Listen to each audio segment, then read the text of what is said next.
Aí você tem o 1093, você tem os Fit Porsche. Quanto tempo durou a sua carreira brasileira até que você fosse fazer uma experiência com Jim Russell na Inglaterra? Eu comecei guiando com 18 e com 21 fui para a Inglaterra. 3 anos. Dá para dizer que ano foi que você começou guiando? Eu falo aqui. Em 1965. Isso. 65. 65. Mas tá bom de número. Não, porque você é 3 anos mais velho do que eu, muito fácil. Nós estamos muito perto, muito próximos. Nós estamos muito próximos. E que ano você foi para a Inglaterra? Inglaterra eu fui em 69. Foram 4 anos de Brasil. 4 anos. E aí você, já era um grande piloto, era a escolinha do Jim Russell? Como é que é essa história? Não, antes de entrar no Jim Russell, eu corri de Fórmula Ford durante 3 meses. Como é que era o caminho para chegar à Fórmula 1? Mudou, né?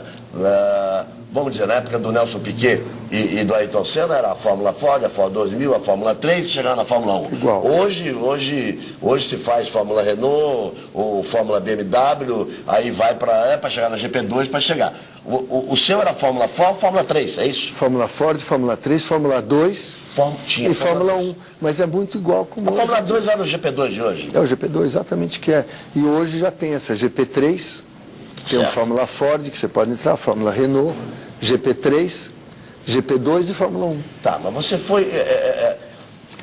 Eu comecei com Fórmula Ford. Tá, mas eu estou te provocando pelo seguinte, porque no mínimo se precisa de 1 ano, na sua época, de 1 ano de Fórmula Ford, depois de 1 ano de Fórmula 3, depois de 1 ano de Fórmula 2, para se chegar num 4º ano a Fórmula 1, 69, 70, 71, 72. Você chegou em 69, ganhou a sua primeira corrida de Fórmula 1 em 70?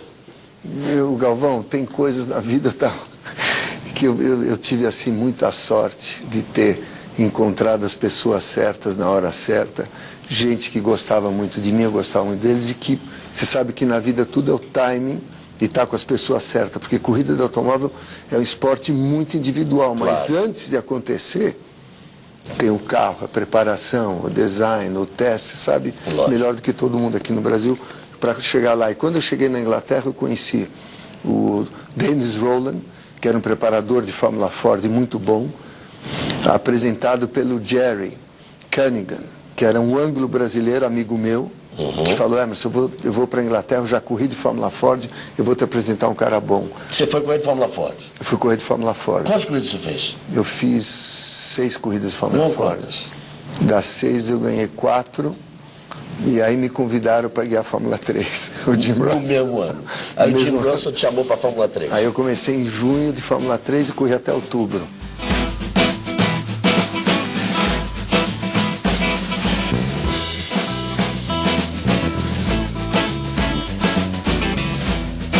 Ou seja, no primeiro semestre ele fez a Fórmula Ford. De junho a outubro, quantas corridas foram de Fórmula 3? 11. Quantas você ganhou? 8. Aí, onde é que entra o Colin Chapman nessa história? Aí eu estava guiando a Lotus Fórmula 3. Vamos deixar claro que o Colin Chapman é um dos maiores gênios da história do automobilismo. Fez carros vencedores enquanto viveu. É verdade. E certos conceitos dele permanecem até hoje. Mas e aí, então você, 11 corridas de Fórmula 3, ganhou 8. E aí você tinha 21 anos. E daí? E aí, em outubro desse ano, o Colin Chapman me chamou para guiar a Fórmula 1. E já me assustou. Dentro do mesmo ano? Dentro de 69. E o Frank Williams, os dois. O Frank e o Colin me chamaram. E eu lembro a emoção que eu tive de entrar no escritório do Colin Chapman, lá em Norwich, na Lotus. Imagina. Minha perna tremia. Estou na frente do Colin Chapman. E ele falou: Emerson, eu quero que você guie Fórmula 1 para mim. Então foi o sonho que eu tinha já muitos anos antes de sair do Brasil, de poder realizar o sonho de guiar um Fórmula 1. E aí você estreia... Estreou num lugar que não tem importância nenhuma, por exemplo, na Inglaterra. Num grande prêmio da Inglaterra, uma coisa boba, né? Estrear num grande prêmio da Inglaterra. Era o 49C? Era o 49C, só que ele queria que eu estreasse em Holanda, no Grande Prêmio da Holanda, em março ou abril de 70. De 70. Aí eu falei que eu queria mais algumas coisas de Fórmula 2, que eu estava com muito pouca experiência. Você disse que... Eu disse que eu não ia... Eu falei, obrigado pelo convite, mas eu quero... eu tô só aqui, em julho. eu fiz 3 anos num só, me deixa correr um pouquinho. Eu pedi para ele. Então você estreia quando? Em julho de 1970, no Grande Prêmio da Inglaterra. Correndo num carro que já era vencido no tempo. Já estava. Não era mais o carro principal Foi dele. um dos últimos grandes prêmios do carro. Lotus 49C. Que é um carro fantástico da época do Jim Clark. Né? Da época do Jim O Clark. Jim Clark guiou aquele carro. Corrida O de Graham Hill. estreia. Eu sei tudo, mas eu quero que você fale. Que lugar você largou? Eu larguei na última fila do lado do Graham Hill. Com uma lado Lotus do 49 também, o Uma Graham Lotus Hill. 49. Já mostrando se ele ganhou esses títulos mundiais todos, se ele era o Mr. Mônaco, eu já estou do lado dele. Que lugar você chegou? Eu acho que o oitavo. Não foi sétimo, não? Sétimo, oitava. Não lembro, sétimo, oitavo. Acho até que foi sétimo. Acho que foi. Nós vamos fazer o seguinte, eles vão escrever embaixo, se foi sétimo ou se foi oitavo. Tá. A gente tem direito de ficar com essa dúvida. Eu lembro, acho que foi oitavo. Acho que foi oitavo, acho que Foi foi oitavo. oitavo. Na primeira corrida. Aí, quantas corridas entre o Grande Prêmio da Inglaterra e o Grande Prêmio de Monza, quando morre o Jochen Rindt? Em Hockenheim. Foi o meu segundo grande prêmio. Terceiro na Áustria, Zeltweg. Aí nós fomos para Monza. Emerson, dizem que para tudo na vida é preciso ter sorte e estrela. O seu talento é inegável. Você é como eu digo, me permita uma pequena parte. Agora, recentemente no Bahrein, todos os campeões mundiais vivos, à exceção do Nelson Piquet, que não deve ter se sentido bem com todo esse problema que existiu com o Nelsinho, e do Kimi Raikkonen, que ninguém sabe por que ele correu de Fórmula 1, acho que nem ele foi campeão, então ele não tá, todos estavam lá.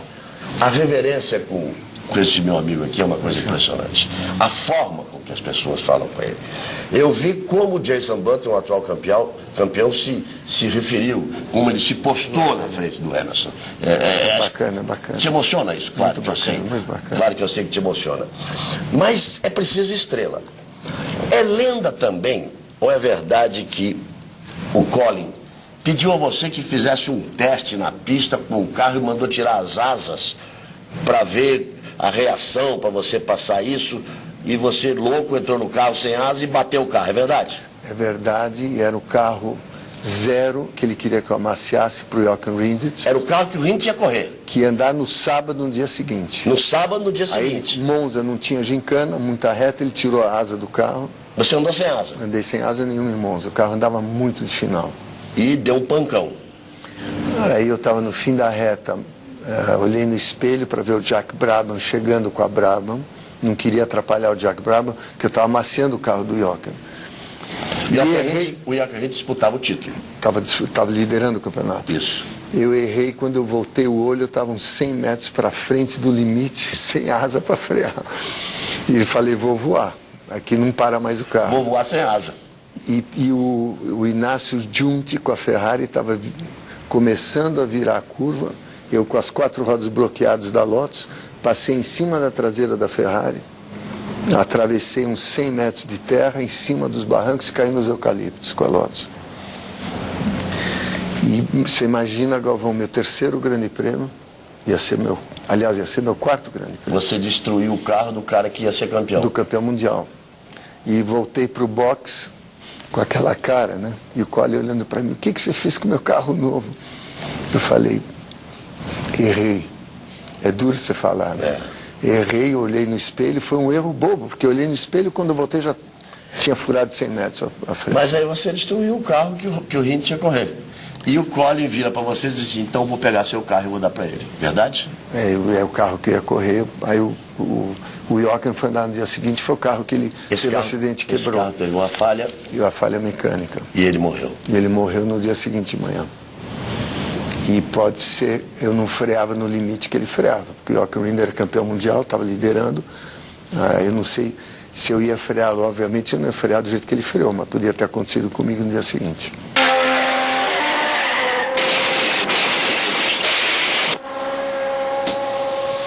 Mas aí é que eu digo do tamanho da estrela e como entra para a história essa coisa. Quer dizer, mas a história é contada com grandes momentos, não só de tristeza, também de alegria.